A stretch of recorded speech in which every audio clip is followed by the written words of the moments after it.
Welcome back to a brand new episode of Blades and Beskar. I am your host, Jeremy Bloor, and today I want to talk about explaining the supernatural in Lord of the Rings and Star Wars. Now, a lot of this people might think, well, it's through multiple different facets, but I want to explain it through two very distinct points. I want to talk about magic and I want to talk about technology. Magic being Lord of the Rings and technology being Star Wars. I think both of those are such beautiful ways to kind of focus the idea of Lord of the Rings. Magic being that of, the physical magic with the Ring of Power. You've got other different elven types of magic, whereas the Force is something that is very much supernatural in itself. It's a pseudoscience of midichlorians and how it can affect all living beings and different things within the universe, inanimate or animate objects. So I kind of wanted to break this down into separate categories. My hands are going everywhere because I don't have a microphone. I'm trying my microphone being here. I don't have a microphone in my hands. I want to break it down into a couple of different categories. The one being source of power. So I've got everything written down here, bullet points to guide me along my journey. If anyone down below wants to add anything, even just talk about specific things that maybe I didn't go into depth about, or, just points that I didn't even bring up, let me know down below. I love doing these kind of Blades and Beskar episodes with you because it's a more collaborative experience. I like collaborating with you guys. That's the whole point of this part of my channel. It's not necessarily just because I love Lord of the Rings, which I really, really do. It's learning with you guys. So let's talk about the source of power. All right, magic in Middle-earth. We have a kind of idea of magic in Middle-earth as Gandalf. Now, Gandalf himself being the wizard, he's the ultimate wizard. He's the only guy who you see as the framework of wizardry. Now, you can see that through all the things, but I want to talk about Gandalf as a Maya. Now, Mayas are these supernatural beings that have existed between all time in and throughout history as spirits floating around their universe, their realm. I guess realm is more of a fantasy thing. So it's kind of around their realm, but they're brought out at specific times for specific uses. Now, Gandalf himself, he is the emphasis of light. Now, he can command light in itself. He has that power to bring light through his staff, but also without. I think it's kind of cool in the Rings of Power, although not a lot of people did like Rings of Power that much. I thought it was cool in Rings of Power how they kind of explained that Gandalf didn't need his staff and how the staff is just an extension of his powers in himself. Now, that's kind of similar to what it is with a lightsaber, but for two very different uses.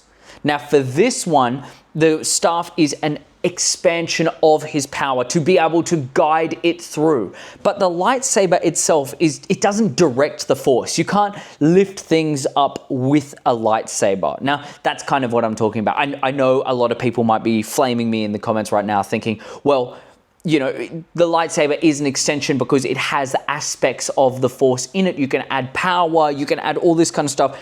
Yes, I understand that, but I'm talking about the physical aspect of the Force. I'm talking about it can't extend itself through the lightsaber blade, that a blade cannot transform environments like you can physically with your hands as an extension of yourself. Now, Gandalf as the light, he is a Maya. He is set down into this universe for a very specific reason. For him, it's to bring balance. All of the other Maya, we've got Sauron, we've got the blue wizards, we've also got, I can't remember his name, put it down in the comments, the wizard who, he was in The Hobbit, he was the one who, he could command the animals. I can't think of his name. But you have all these different Maya for all of these different purposes, and I really enjoy that aspect of it. So it kind of has a little bit of a symbolism it has themes of balance, harmony, and also the danger of unchecked power. Now, this source of power being that physical aspect of the One Ring, but the One Ring itself is not alone. This is what I think is so interesting about Lord of the Rings, is that you can have power, you can have the magic power as in the magic. You can have that magic within the element of the physical object that you're talking about, but it is depending on the user how it is used. So the One Ring is a very different, it's a very different type of power. It is a specific, a driven, this is what, it's because it's infused with Sauron's, I guess, his soul. And because it was his blood. That was fucking crazy in Rings of Power. That was crazy seeing all the other rings of men, how that was divided. But all of Sauron's soul is put into it. Think about it like a Horcrux for Harry Potter. His soul has been put into this object, and that is the reason for its sheer power and will, because it really does, it has a will of its own. Now, these other rings are not necessarily that. We kind of get to see that in Rings of Power when the High King Elf, he gets to put that on, and he, when he holds it, he touches it, and he sees into the future, and he goes, all right, I can see the darkness arriving here and there, because he is a superior being of light. Now, I'll talk about the light and the magic within the elves themselves, but that's not connected in this way. He is a being of light, so the channeled power is to be able to see the dark. Because he's pure light, it is easier to spot the darkness. Now, when we see Galadriel, in her power, she can see the lies and the deceit, and she can see the future only just for herself and for other little things that will be affecting her. But then, we can kind of see a little bit of a different aspect of Elrond. Now, Elrond, he wasn't corrupted by the ring. He was able to kind of move on past the ring and allow himself to separate from the general idea, the general idea of the corruptness of the rings, which all of them do have the corruptness, even though it's minor in the 3 rings for the elves. He was able to use it for good, to be able to strengthen the power of the elves. Kind of like when they all were put together to save the light of the Valar tree. Now, I do say Valar tree, but I don't know if it is actually itself called the Valar tree. But you know what I mean. I'm talking about the golden tree in Rivendell. See, I'm getting better. I'm getting so much better. The golden tree in Rivendell. Now, with the Balrog's darkness, all of the rings put together would be able to create that kind of, oh, wait, whoa. That was kind of cool. My camera focused on my hands. So, like, with the power of the 3 rings together, they were able to subdue the darkness of the Balrog. I really like that. I think that's such a nice touch to be able to add that kind of that lightness with that magical power. It's symbolizing the effect of people's will, of people's character, and how it can define magic in any way. Now, we see that a lot of the time through the Force as well. The Force and how it's used, and depending on whether you're a Jedi or a Sith, you all have their own limitations. So let's talk about the Force.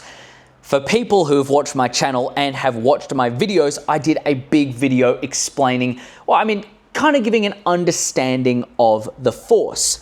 It's understanding why it's so impactful, what it is driven from, and the general guise of the Force is light, dark, and balance. It's about bringing balance. Is there really a chosen one? I don't know why I choked on my word. But is there really a chosen one? Now, I don't think so. I think it's the right person at the right time that the Force kind of allows to be that role. But everybody has a role. There is always a chosen one of the period of time in which you are in. We get to see Rey also brought balance. Anakin, he speaks in his godly voice, bring balance as I did, Rey.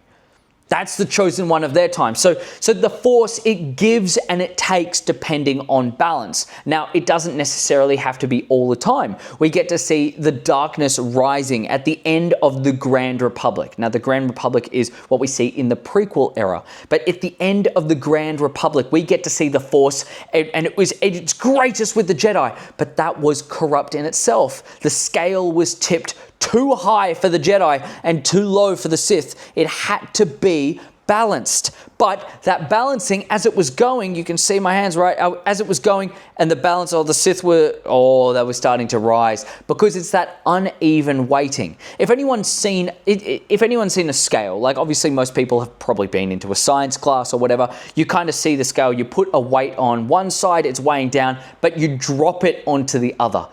And then it just goes, woo, woo, woo, woo, woo, woo, woo, woo, woo, boom, balance.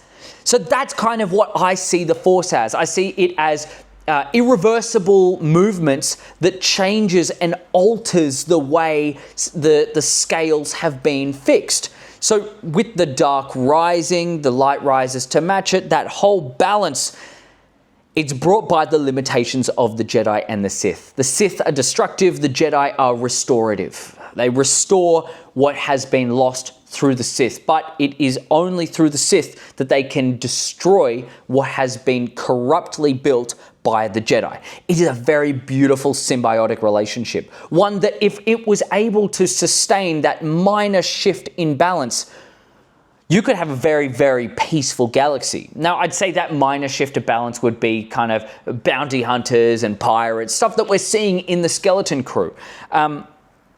But beyond all of that comprehension, I could dive into that so much. If you want to go check out my video explaining the Force and giving us a really rich understanding of it. That was probably one of my most viewed video as of like the last 28 days. I saw my YouTube gives me like a breakdown. So many people like watch hour wise, not view wise. So watch hour wise, you guys really came through. So I hope you enjoy that along with the other people there. But we also talk about the physicality of the Force. We're talking about the midichlorians. Now, I mentioned it before, it is a pseudoscience. It's explaining the Force in a biological way. Now, what's really cool in Ahsoka, we get to see the Force as everybody has the ability, but not everybody has the talent. Kind of like a sport. So you can have an amazing talent at rugby or soccer or football for any English or European person. You can have that talent. It just makes you so much better. Anakin is talented within the Force, but he also is, okay, I won't explain that too deep. Anakin's talented in the Force, but the Force itself is allowed for everyone else. You can walk onto a soccer field or a football field and you can kick a ball into a net and score a goal. Through hard work, you can achieve your goal, but through talent, you can achieve it much faster. So with hard work, you can make it there, like Sabine did. Yes, she does have a Force-sensitive gene in her family. She is a direct descendant of Tar Vizsla, the very first Mandalorian Jedi. The one who I don't have. Oh my God, my fucking lightsaber's over there. But the Darksaber itself, he's the one who created the Darksaber. So I could go on about that for so long. I really want to do that. When Skeleton Crew's finished, I'm going to do a deep dive into Mandalorian history. That's going to be a lot of fun. But explaining the Force biologically, it is with the midichlorians. Everyone has a certain midichlorian count that you can guise where their scale multiplier will be. Where they sit on the scales is going to be dependent on their midichlorian count. So let's talk about how supernatural powers manifest. So there is a little bit of subtle magic in Lord of the Rings. I don't say it's necessarily a complete magic like the Force. If someone has the Force or that talent for the Force like we were talking about, it is a very physical thing. You can see, whoa, lift the rock, whoa, do this, kind of move that, whoa. Like in Lord of the Rings, it's a very subtle magic. It's hard to say that the elves don't have magic when they have such superior craftsmanship. We get to see elven blades that in The Hobbit, okay? We get to see Bilbo when he has... Bilbo's such a cool name. I like saying the word Bilbo. Bilbo Baggins from the Shire shit significantly. That wasn't a word, but it could have been a word in a fantasy world. So yeah, that craftsmanship, right? You got the blue blade. Oh, I can't remember what it's called. Please write it down in the comments below if you are watching to this point. Basically, it tells you when orcs are going to be nearby by glowing a bright blue. Really, really cool. We get to see Frodo kind of have that as well. I like it. I think that's a really cool, subtle magic. You've also got, obviously, the elven elven smithing that you could make the rings of power. You've got artifacts of power. You've got, the One Ring, other different elements of in the Silmarillion, which I've got an episode. Well, I've got a book reading coming up next week, so keep an eye out for that one. In the Silmarillion, actually, that's going to be Christmas time. That's crazy. It's Christmas time, Silmarillion.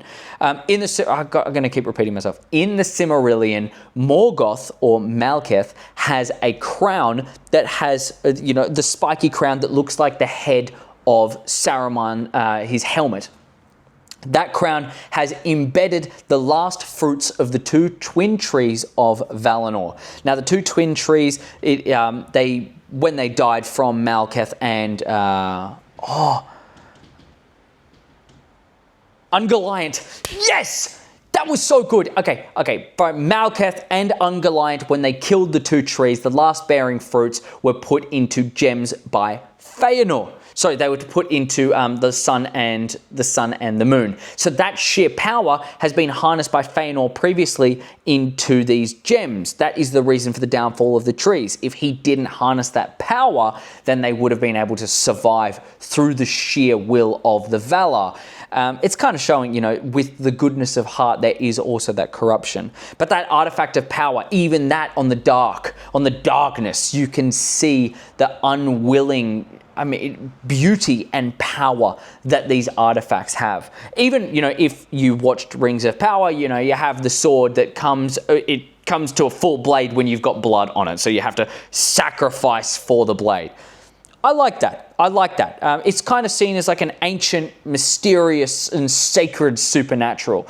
Something of far more incomprehension that anyone could ever give. It's about multiple different facets of, gods and devils, and it's a bunch of stuff that is not reliant on the specificality of the Force, of the supernatural, like the Force is, I should say. So let's talk about the dynamic Force abilities. We've got Jedi powers, right? We talked about it before with restoration. Now, in the... okay, it's going to kind of be a little bit of a topic that most people are going to be angry about, but Force healing. Force healing is such an awesome kind of idea that they brought in. Now, yes, I know they didn't really do too well because, we should have seen it before.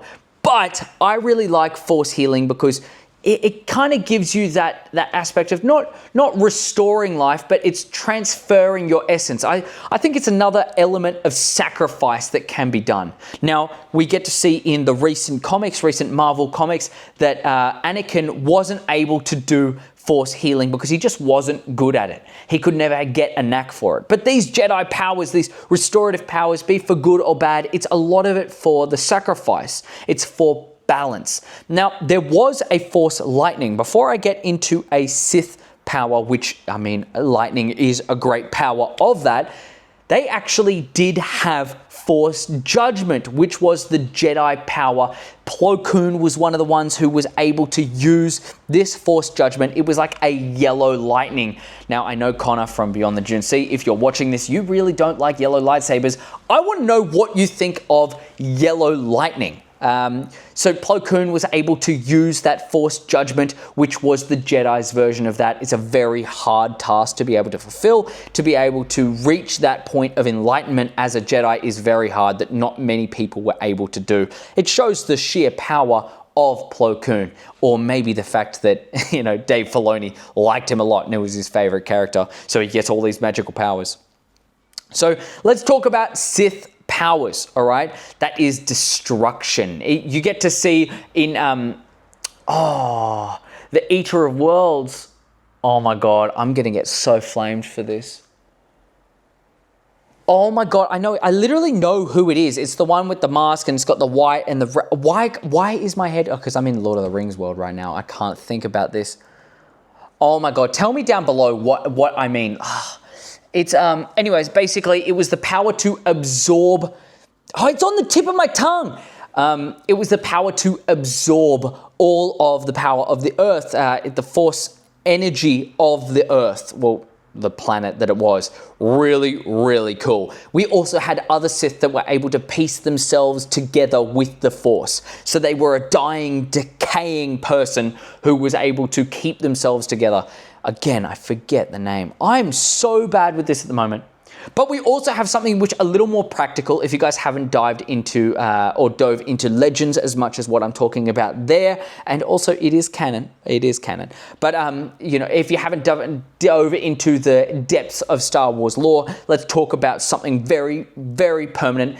In the Clone Wars, we get to see Maul literally, and I mean, basically piecing himself together with a spider's legs. That is the power of the dark side. Now, I know they say bringing a life force back from the dead. That's what Palpatine promised Anakin the whole time, but that wasn't possible. What he's talking about is creating life. That's what the Sith can do. Because what the Sith have is they can manipulate the Force around them. Think about the Force as a string, a piece of string. The Sith are able to grab that string, twist it, and manipulate it in any way that they can. But the Jedi are able to flow with it. They're kind of like a wave. They're able to slowly guide themselves and pull themselves along this string. So another dynamic Force ability is the lightsaber. I think with that technology of the lightsaber, it's such a beautiful way to be able to connect yourself through with a kyber crystal. Now, I know people might say, well, it's not really a Force ability to be able to use a kyber crystal. Well, I would say, to use a lightsaber, but I would say it's actually really, really important to be able to find that one kyber crystal that's going to work, because not all do.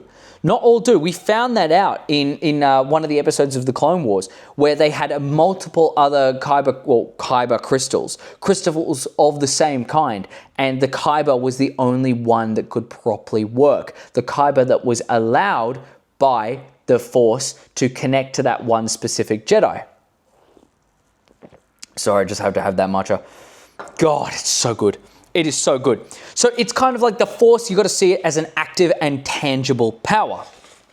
Let's go into number 3. We have, I didn't mean to yell at you guys. I really like doing this. I really like doing these episodes with you. I really like this content creation. Role of supernatural in the narrative, okay? So in Lord of the Rings, we kind of see it as a tool for fate and testing, right? So you've got the One Ring. I'm going to talk about this specifically as the idea of testing. So at the start of Lord of the Rings, in the Fellowship of the Ring, we get to see Gandalf and the One Ring in the same room with Frodo. Now, Frodo goes, nah, you know what? I don't want this. You can take it. You can take it. And he goes, don't tempt me with this. Do you know the power? That was not the exact quote. That was not the exact quote. Okay. But he was like, do not tempt me with this, Frodo Baggins. Kind of fucking scary. Like the way he said it, it got really dark and his face started getting all fucking like disheveled and brown and shouted. Really, really cool, because at that point, Gandalf was being tested. If Gandalf did give into the ring, he would be far more powerful than Sauron ever was. Anyone ever in Middle-earth, they would have to bow down to the will of Gandalf, which is kind of a harrowing task. Like, I think that would be really cool if we got a what if. For like, I know obviously the what ifs are kind of being done by Disney, so you got Star Wars and Marvel. I mean, I hope we get to see Star Wars. I hope we get to see a Star Wars what if properly without, you know, yeah, we saw it with a Lego, through the Lego Rebuild the Galaxy, but like a proper what if. Anyways, so you can also see it through Galadriel. Now, Galadriel gave up the temptation of the ring. Even though she gave into it initially, she gave it up. She wasn't meant to be, well, she wasn't giving into the Sauron aspect of the ring. What she did use is she used it for good. She used the power and she harnessed it for the betterment of the situation that she was in. But that's very different to the very clear, and I mean when I say very clear distinction between her, Gandalf, and Elrond. Elrond was one of the only ones who physically did not want it. Yes, we get to see Gimli, and he wants to destroy the ring with his axe straight away. That was the determination of a dwarf. But Elrond himself, he didn't give in, only until a situation where it was physically needed, because it is a power. It harnesses the power to be able to give more to the people. So, of course, he would want to use that to be able to save Galadriel. So let's talk about Star Wars, right? The Force, it's a catalyst for conflict. The struggle between the Jedi and the Sith domination versus the Jedi restoration. But let's talk about it through Anakin's immense Force potential, right? So Anakin being the chosen one, I go into that in depth a lot more. I'm not going to go into it right now. Anakin being the chosen one, he is that immense Force potential. So when he was created, it was the idea of the perfect dark side. And then the Force goes, nah, buddy, sorry, this is actually going to be used for a complete middle ground. You can be tempted depending on which side treats him the way he deserves to be treated. So obviously the Force gives him certain difficulties. You kind of see the Force as God, like it takes away his mother in a way, like he allows the situation for that to happen. But with the corruption of the Jedi, if they were actually able to be around for him properly, like Qui-Gon could have been, well, we would have seen a very different Anakin. Sadly, we got to see him as Vader. Now, sadly, because I don't want to see Anakin fall again. Every time I watch Revenge of the Sith, I don't know about you guys, but I'm always like, no, Anakin, don't turn, don't turn, don't turn. But Vader is one of the best villains that's ever been created, ever in any franchise. So also you kind of see it through the idea of Luke and Rey's journey. Now I say Luke and Rey's journey because the Jedi have been disbanded. We don't see them as strong as they were before, but now they have to go through very clear and distinctive paths in order to test whether or not they are a Jedi or a Sith. So Luke, obviously on Dagobah, he saw his father and then he saw himself in the mask. Really cool, tapping into the dark side. On Arcto, we get to see Rey kind of delving into that mirror and she goes into that like little Sith area on Arcto. It's just very powerful in the Force. With all the lightness that is there has to be a strong dark. So, you kind of see that as a tool for personal growth. The acceptance of the dark in order to use it for good is always a perfect tool for personal growth within a character, in Star Wars specifically. So let's go on to the last one. Let's talk about the relationship between the supernatural and technology, right? This is kind of I'm going to see this as like a concluding statement for the episode. So Lord of the Rings, right? It symbolizes destruction, corruption, and magic represents harmony with nature. That technology, so I was talking about technology. Let's say that again, right? Technology symbolizes destruction and corruption. Sorry, I thought I put that in. And magic represents harmony with nature. So technology, that being that of Saruman's, not Sauron's, Saruman's tower when he was building and destroying all of the forest. He was building that big tower, one of the twin towers. Oh, no. Sorry. Not funny. So, you get to see, that industrialization. That is what technology is seen. It's seen as something negative. It's destroying nature. Tolkien was very big on the power of industrialization and how negative it was. Whereas that magic, the light of Gandalf, is able to harmonize with nature, harmonize with the world. In order to banish off the dark, Gandalf can summon the light. I really, really like that aspect. Whereas Star Wars, we've got the blending of supernatural and technology. We've got lightsabers and starships, and then you've got Sith machinery. Now, lightsabers and starships, obviously we talked about lightsaber before with the Kyber crystal. That is that supernatural aspect of magic with the technology to be able to harness for a blade. I really like that kind of fantasy element of it. Breaks it down to that basic level. Starships though, yes. supernatural with the Force. We've got Force tunnel, like we've got hyperspace tunnels, all that kind of stuff wouldn't be possible without the Force. But I'm talking about something more specifically like the Holdo maneuver. I think it's really cool. I think the Force being so powerful within that period of time of, you know, jumping in the ship, going into hyperspace, it can tear all things apart. But when I talk about Sith machinery, I'm talking about specifically something like Vader's suit. It's something that's used to, it's designed to harness the power of the dark side and channel it into Vader, using his anger, his pain, his sorrow, all to be able to channel it into being the best version of a Sith that he can be. So you kind of see both sides of it. You get to see magic, technology, and how it all affects the supernatural. Both in Lord of the Rings and Star Wars, we can see these in multiple different facets. But I really, really like the way both of them see the idea of technology kind of being a harness for good and for bad. I hope you guys enjoyed this one. I really, really do. I love doing these kind of topics.